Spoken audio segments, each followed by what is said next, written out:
어떤 임금님이 한 신하를 불렀습니다. 충성스러운 신하를 불렀어요. 그리고서 한 가지 명령을 내렸습니다. 이 우물을 길어서 저 밑바닥이 빠진 그 독에 물을 채워라, 이렇게 명령했습니다. 우리가 어떤 일을 만나면 그런 얘기를 많이 하잖아요. 밑바닥 독에 물 붓기다. 아무리 물을 많이 부어도 밑빠진 독에는 물이 찰 리가 없죠. 그런데 임금님이 그럴 만한 임금님이 아닌데 정말 아무리 생각해도 이해할 수 없는 그 명령을 시키는 거예요.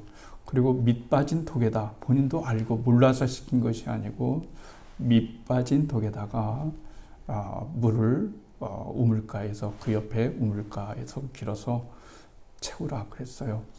임금님이 말씀하시니까 신하가 어떻게 할 수 없죠. 그래서 물을 두레박을 떠서 물을 열심히 이 독에, 밑빠진 독에 물을 부었어요.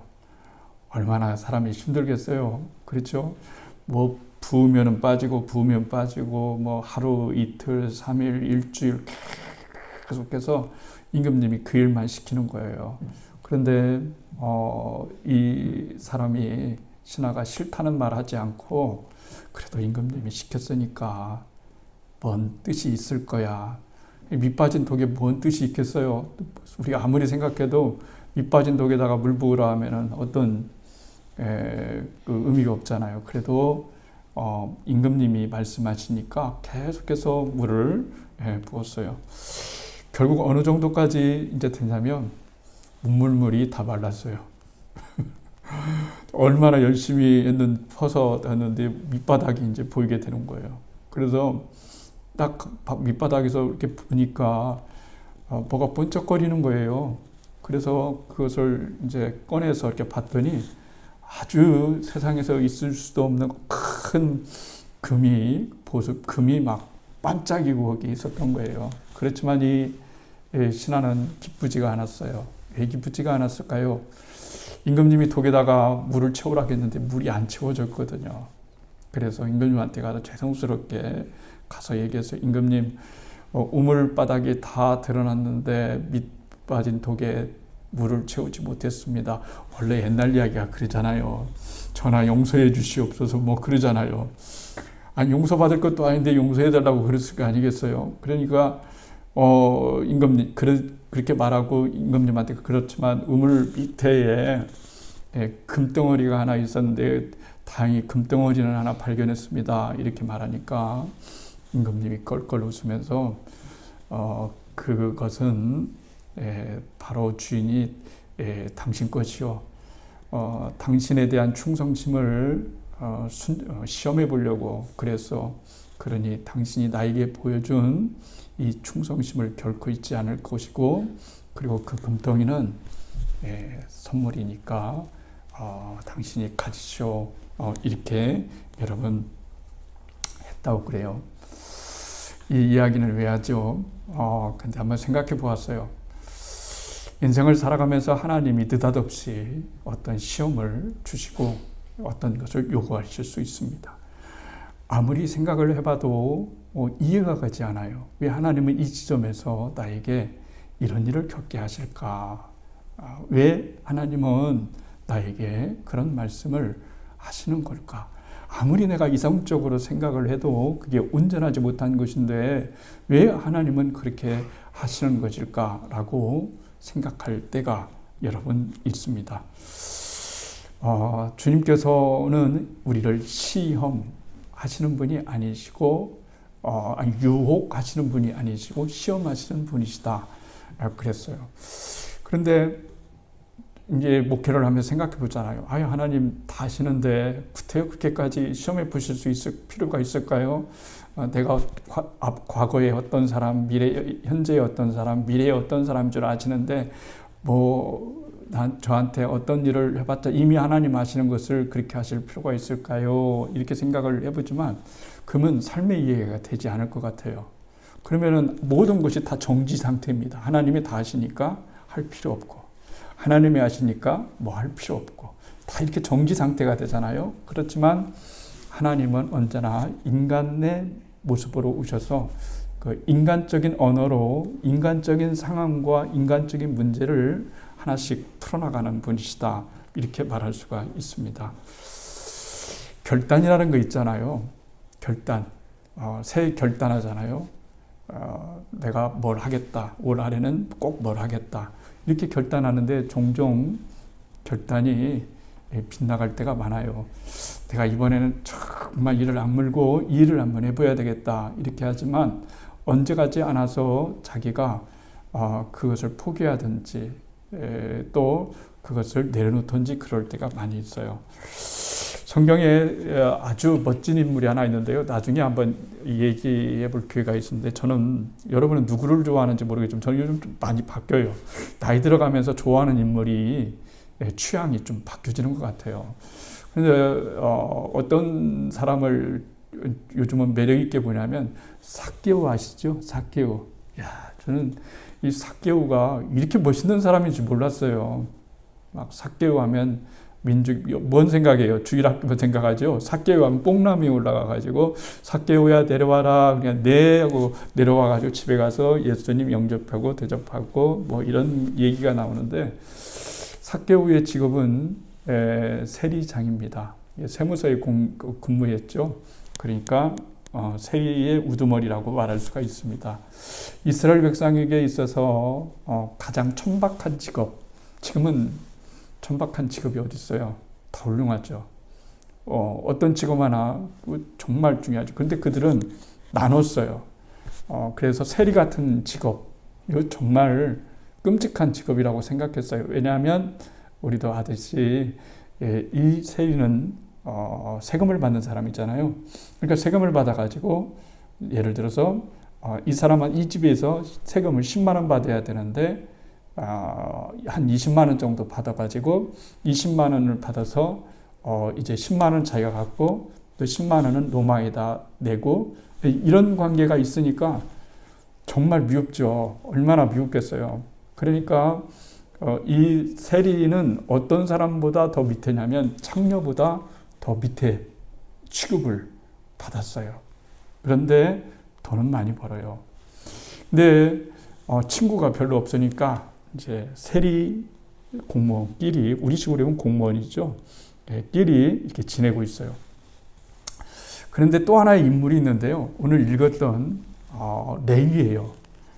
레위 늘 말씀 많이 드렸죠. 레위는 마태복음을 기록한 마태예요. 그러니까 레위라는 사람과 마태라고 하는 사람은 같은 인물이에요. 그런데 그런 내가 이 직업을 끝까지 가져야 되나? 내가 진짜 너무 힘들다, 고통스럽다. 돈은 많이 벌지만 너무 다른 사람들한테 욕을 많이 먹고 또 그런 면이 있으니까 과연 어떻게 해야 되는지 특히 고민 속에 살았어요. 그런데 마태가 생활하면서 이상한 사람 하나를 소리를 들었어요. 젊은 예언자인데 귀신도 내어쫓고 중풍병도 고치고 그리고 무엇보다도 매력이 있던 게 뭐냐면 그 사람의 매력은 우리 같은 세리를 상대해 준다. 우리 같은 죄인을 상대해 주고 친구 되어 준다. 그리고 온갖 기적을 베풀고 사람들이 메시아라고 한다. 원래 메시아가 오면 그렇게 높으시고 깨끗하신 분이 세리들, 창녀들, 죄인들 상대 안 하시거든요. 그렇게 생각했어요. 그런데 그분은 오셔가지고 세리, 죄인들, 정말 이 세상에 버려진 사람들, 그런 평범한 사람들에게 친구가 되어주시는 거예요. 그러니까 이 레위가 마음이 복잡해졌어요. 야, 정말 그분이 메시아일까? 어떻게 해야 되지? 정말 그분이 나를 고민 많이 했겠죠. 인생은 때로는 고민이 많이 필요해요. 자기도 드라마 필요하고 막 고민을 했어요. 어떻게 하면 좋을지. 그래, 어쩌면 그분이 메시아일지도 몰라. 그런데 그분이 나를 만약에 그럴 리야 없겠지만 만약에 하나 그분이 나를 받아주신다면 나는 그분을 따라야 되겠다 하는 거예요.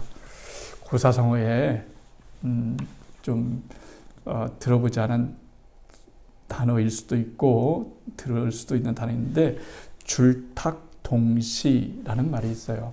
이 줄탁동시는 무슨 말이냐면 어미닭이 이제 달걀을 납니다. 그렇죠? 나요. 그러면 이 달걀에서 계란에서 무엇이 부화가 되는 거죠? 뿅아리가 부화가 되는 거예요. 그런데 이제 품에 안아놓고 그것을 이제 키우죠. 근데 일정한 시간이 되면 부화가 돼야 돼요. 깨어요. 그러면 우리 생각에는 그렇잖아요. 시간이 되면 이것이 쨍하고 짠하고 갈라지겠지 이러지만 절대 그런 법은 없대요. 그냥 시간이 되면 한 30일 품고 있고 50일 품고 있고 한 달 품고 있으면은 그것이 쫙 돼가지고 갈라지는 것이 아니라 줄탁동시 뭐냐면 쫓는다는 얘기예요. 다. 안에서 뿅아리 새끼가 밖에 나오려고 이 계란의 그 껍질을 막 쪼아대요. 그런데 아무리 쪼아도 자기의 힘으로는 이것을 깨치고 나갈 수가 없어요. 그러면 어떻게 해야 될까요? 어미닭이 도와줘야 돼요. 어미닭이 도와줘야 되는데 이것을 탁이라고 하는 거예요. 쫄탁탁. 그러니까 어머니가 쫓고 그리고 병아리 안에서 그 계란 껍질을 쪼아요. 근데 중요한 건 뭐냐면 병아리는 아래를 쫓고 있는데 어미닭은 위를 쫓고 있으면 절대로 깨지지가 않아요. 어떻게 하냐면 동시에 정확하게 같은 지점을 쪼을 때 이것이 깨진대요. 굉장하죠. 깨진단 말이에요.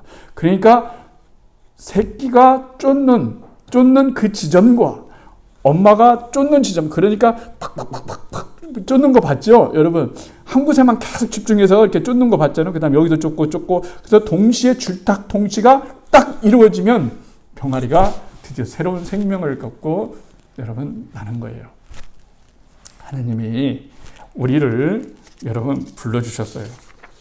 우리를 불러주셨는데 하나님이 다 불러주셨어요. 그런데 왜 저 사람은 부르심을 받고 오고 왜 이 사람은 부르심을 똑같이 줬는데 뭐를 안 올까라고 했을 때 바로 그런 거예요. 인생을 살아가다 보면 어떤 지점이 있는데 그 지점에서 내가 인생이라고 하는 허물을 만나게 되는 거예요. 돈도 벌어봤더니 필요 없구나. 그리고 명예도 필요 없구나. 너무 인간은 고독한 존재요.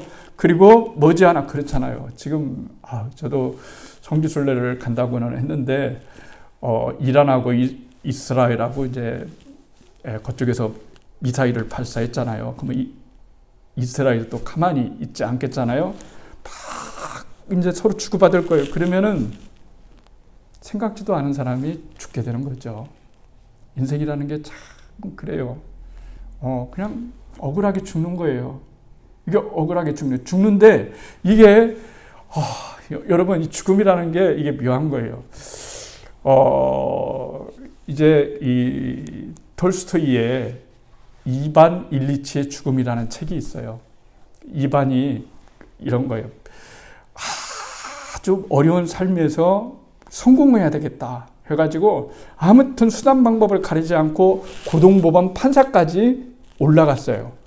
고등법원 판사까지 올라갔는데 어느 날 작업에서 무슨 일을 하다가 떨어져가지고 갈비뼈가 하나 아픈 거예요. 괜찮겠지. 그런데 이 갈비뼈가 안 낫는 거예요. 그동안 점점 가서 봤더니 나중에 이 갈비뼈가 부러진 것 때문에 아픈 것이 아니라 원래 몸속에서 병이 자라고 있었던 거예요. 우리 인간이라는 게 그러잖아요. 여러분 지금 여러분의 몸속에 뭐가 발생하는지 알겠어요? 모르잖아요. 몰라요. 우리 인간은 그럴 수밖에 없어요. 그런데 이제 이 사람이 죽게 돼요. 그런데 죽어요. 이반 일리치가 죽어요. 근데 이반 일리치의 죽음이라는 제목인데 죽은데 거기서 톨스토이가 말하고자 하는 것은 그거예요. 뭐냐면 당신이 죽었을 때 당신에게 진짜 관심 갖는 건 별로 없다. 누구도 없다. 인간은 자기가 언제 죽을 줄 모르는데 천년 만년 살 것은 죽음은 나하고 관계가 없는 것처럼 살아가는 것이 인간이다 그런 거예요. 그러니까 이반일체가 딱 병들어서 죽게 되자 사람들은 어떤 때 관심이냐면 이반일체가 불쌍하네 뭐하네 이런 거 아무 관계 없어요. 다 겉으로는 아유 삼가 고인의 명복을 빕니다 봅니다 뭐 이렇게 하지만은 이런 거예요. 자기는 이 사람들이 이반일체가 죽었으니까 그 자리를 누가 갈까? A가 갈까? B가 갈까? 나도 가고 싶은데 그 자리를 누가 갈까? 그럼 그 자리는 우리가 못 온다면 누가 올까? 오직 총회의 관심이 거기에 있지 이반일체의 죽음에는 전혀 여러분 관심이 없어요. 그러면 그 부인과 딸 자녀들은 어떨까요? 별로 죽음 관계 없어요. 처음만 눈물을 있죠.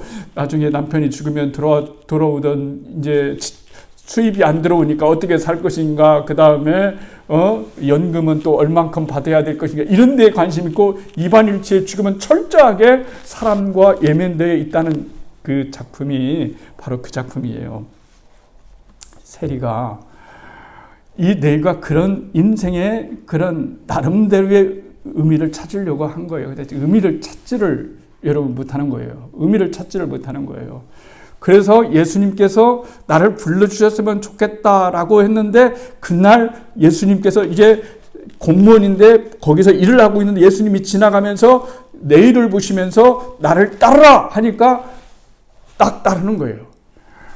여러분 어떤 사람이 예수님이 따르라고 했다고 그렇게 금방 따라집니까? 밑작업이 다 있는 거죠. 밑작업이 다 있는 거예요. 여러분, 여러분의 신앙이 우리의 신앙이 자라고 예수님께 올 때까지는 여러분을 사랑하는 부모님, 여러분을 사랑하는 사람들이 많은 밑작업을 했기 때문에 내가 그런 것에 대한 갈등이 있었고 그리고 고통이 있었고 고민이 있었고 그 순간 누군가에게 하나님이 나를 부르셨기 때문에 내가 하나님의 자리에 나올 수가 있었다라고 하는 사실을 우리는 알게 되는 거예요. 그러니까 세리는 내인은 공무원은 저길 하고 있어. 주님 나만 불러주세요. 주님 어떻게 해야 됩니까? 이런 간절함과 주님의 부르심 줄탁동시가 이루어진 거죠. 이루어진 거예요. 그거 한번 생각해 보세요. 네이라는 이름이 마태라는 이름이 2000년 전에는 빵빵하게 나가는 공무원이었어요. 그런데 빵빵하게 나가는 공무원이었는데 그렇게 죽었다면 예수님을 모르고 죽었다면 그 의미가 무슨 의미가 있을까요? 그렇잖아요. 인생이 너무 허무하지 않나요?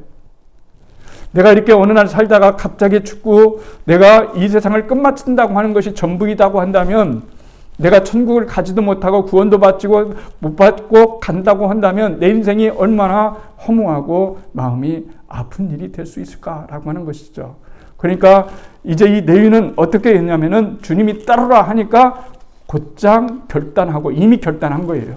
결단하고 예수님을 따랐다는 것을 우리들에게 말씀을 해주시고 있어요. 그런데 잘 보세요, 여러분.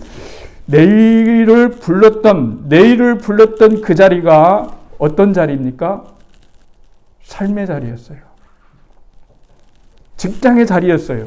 일하는 자리였어요. 내가 기도하면서 밤새 기도하고 회개 기도하고 주님 잘못했습니다. 제가 동족의 피를 빨아먹는 죄인이었습니다. 막 이럴 때는 것이 아니라 그런 것과는 상관없이 지나가시다가 내의 마음을 아신 거예요.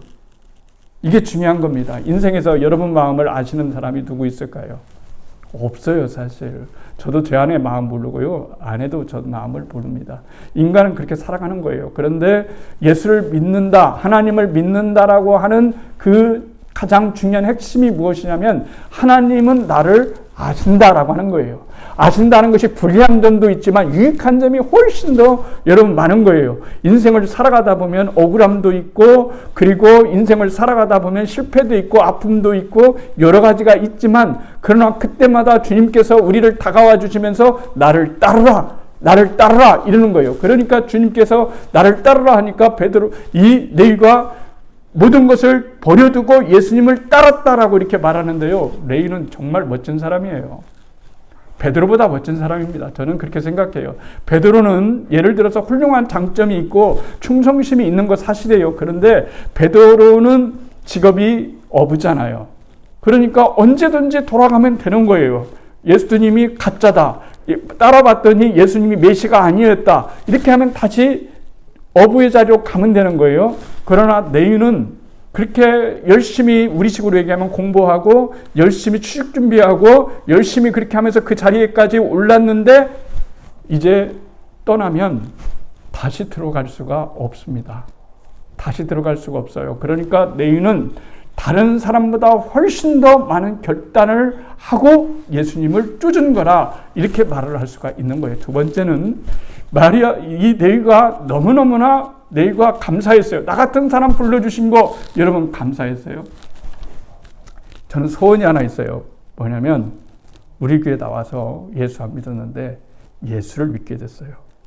정말 거듭났어요. 그래서 세례도 받았어요. 그러면은 우리는 뭐냐면은 우리 장로님, 우리 성도님들하고 상의해서 돼지를 한 마리 잡고 싶어요. 돼지를 한 마리 잡고 싶습니다. 잔치를 열어야 되니까. 그렇잖아요? 여러분, 그냥 수평이동을 해서 100명이 온 것보다 일시등이잖아요. 그런데 세상에 나가서 죽을 수밖에 없던 죄인, 죽을 수밖에 없던 그 사람이 예수님을 믿고 하나님의 자녀가 되어서 우리 공동체의 새로운 식구가 태어났어요. 그런데 여러분 얼마나 기쁘겠어요. 새로운 식구가 태어났는데, 새로운 하나님의 가족이, 하나님의 자녀가 하나 태어났는데 그것보다 여러분 기쁨 없겠어요? 근데 오늘날 우리들의 교회는 거꾸로잖아요. 별로 이 사람 전도해가지고 언제 집사 되고 권사 되고 장로님 되고 뭐 헌신하고 충성하고 이렇게 따지니까 이게 다 세상적인 계산이에요. 경제 자본주의의 논리에 의해서 다 그렇게 돼버리는 거예요. 그렇지 우리 교회는 그런 곳이 아니에요. 말하지만 교회는 그냥 순수한 곳이어야 되는 거예요. 그리고 우리가 스스로 죄인이라고 모이는 곳이 우리 교회라고 생각하면 되는 것이고, 그리고 교회는 세상에 어떤 이익을 창출하는 것이 아니라 주님이 교회면 책임져 주시지 않겠어요? 주님이 굶으라 하면 굶으면 되는 것이고, 주님이 먹으라 하면 먹으라 하면 되는 거예요. 우리의 초점은 죽어가는 영혼에 진정한 관심을 둬야 되는 거예요. 저 은퇴하기 전에 몇 번의 잔치를 할 수 있을지는 모르겠지만 그런 잔치가 돼야 되는 거예요. 그래서 너희가 자기 예수님을 모셔가지고 오늘 본문에 잔치를 열었다라고 하는 거예요. 잔치. 예수님이 잔치를 열어주고 싶었겠죠. 언젠가는 천국의 잔치를 들어가겠죠. 내가 너무 기쁜 거예요. 나 같은 사람이 하나님을 믿게 됐다는 거, 새로운 생명을 찾게 됐다는 거. 그래서 모든 친구들을 다 불렀어요. 왜 불렀을까요? 나는 이제 예수님을 주인으로 섬기는, 예수님을 따르는 사람이다 라고 모든 사람들에게 그렇게 공표를 하면서 너희들도, 친구들인 너희들이요, 너희들도 와야 된다. 너희들도 왔으면 좋겠다. 예수님을 믿었으면 참 좋겠다 라고 하는 그 메시지가 들어있는데요. 중요한 건 이거예요. 레위가 그만두고 예수님을 초빙했어요. 초빙을 하면은, 잔치를 열려면, 그래서 우리가 길을 가다가 친구를 만나죠. 친구 너무 기쁘다. 그러면 우리 집 가서 잔치 좀 하자 하면 집에 가면 혼나요, 안 혼나요? 집에 가면 혼나요, 안 혼나요? 혼나지요. 미리 연락도 해주고 시장도 봐줘야 되고 또 음식도 만들었는데 갑자기 사람 이끌고 와가지고 잔치하겠다고 밥 좀 데리라고 하면 되겠어요? 그냥 똑같은 거예요. 여기는 일일이 설명을 할 수 없지만은 레위가 예수님에게 그랬어요. 우리 집에 언제 초청하겠습니다. 모레, 일주일로 이렇게 말했겠죠. 그리고 친구들에게도 다 그 시간들을 연락했겠죠. 그러면은 어떤 소문이 나겠어요? 레위라고 하는 죄인이 예수님의 제자가 지금 되었다. 그러니까 초미의 관심사는 또 누구에게겠어요? 유대인들이 초미의 관심사죠. 그런 거예요. 유대인들은 절대로 법칙이 있는데 뭐냐면, 율법이 있는데 뭐냐면 죄인의 집에 들어가서는 안 되는 거예요. 죄인의 집에 들어가서는 절대로 안 됩니다. 그러니까 바리새인들이나 유대인들이 세린의 집, 그 다음에 죄인들, 이런 집들은 절대 방문하면 그 사람이 이제는 죄인이 되는 거예요. 죄의 친구가 되니까 친구가 되면 안 되는 거예요. 근데 우리는 예수님이 오셔서는 뭡니까? 너하고 친구가 될 수 없는 사람과 진정으로 친구가 되어지고, 사랑할 수 없는 사람과 진정을 사랑한 관계를 맺으라고 하는 것이 주님의 오늘 우리들에게 주는 메시지다. 이렇게 말을 할 수가 있는 거죠. 그러니까 유대인들은 그것만 보는 거예요. 예수님이 레위의 초청에 갈 것인지 안 갈 것인지. 오늘날은 너무 쉽잖아요. 그런데 여러분, 오늘날 관점으로 성경을 봐서는 안 돼요. 그때 당시 2000년 전에 당시에 예수님이 메시아이고 예언자이고 그런 랍비고 그런 분이라고 인식이 됐는데 저런 상정인의 집에 가서, 그리고 한 사람도 아니고 단체, 우리 식으로 얘기하면 떼거지죠.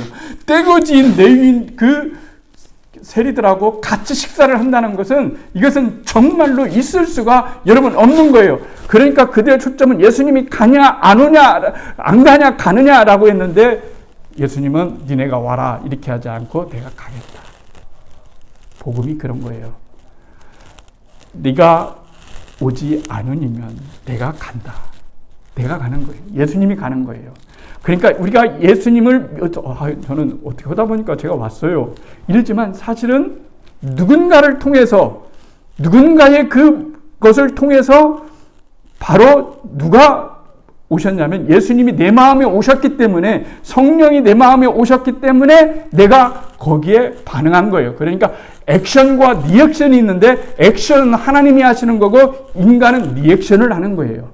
왜냐하면 우리 인간이 액션을 하면 그 구원은 내게 자랑할 것이 있는 거예요. 나는 믿었는데요, 얘는 안 믿고, 얘는 안 믿을 동안 나는 믿었어요. 이게 자랑이 되는 거예요. 그러나 구원은 자랑할 것이 없고 오직 하나님께 있다고 하는 것이 바로 그런 것처럼, 우리가 아직 죄인 되었을 때에 하나님께서 우리를 찾아와 주셔서 우리를 만나 주셨기 때문에 오늘 여러분이 이 자리에 앉은 것이지, 사람이 부른 것처럼, 사람 따라온 것처럼 보이지만 실상은 하나님이 여러분을 부르셔서 이곳에 온 거예요.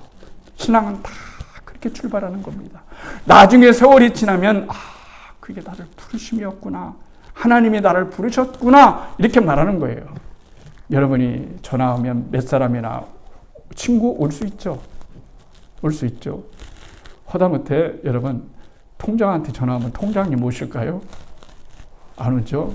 그러면 여기 동장님 오실까요? 동장님도 안 와요. 당신이 누군데 나를 불러? 그러면 구청장님은 오실까요? 그러면은 우리 지역에 국회의원은 올까요?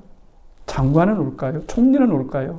대통령은 올까요? 안 옵니다. 네가 무엇이 간데 가냐, 내가. 네가 와라예요. 그러나 하나님의 위대하신 뭐냐면, 내가 갈게요. 내가 갈게. 그래서 하나님은 사랑을 가지고 인간의 땅에 오셔서 우리 개별개별 찾아주시고, 우리 개별개별의 마음에 찾아주시고, 우리의 가정에 찾아주시고 그런 거예요. 그래서 하나님은 보좌가 딱 둘이에요. 하나님은 보좌를 2개 가지고 계셔요. 하나는 하늘의 높고 높은 보좌 위에 하나는 가시고요, 또 하나의 보좌가 있는데요, 인간 마음에 가장 낮고 낮은 그 마음 속에 하나님의 보좌가 있어요. 그걸로 찾아오셔요. 이게 굉장히 중요하죠. 여러분, 오늘 결단을 했어요. 줄탁동시.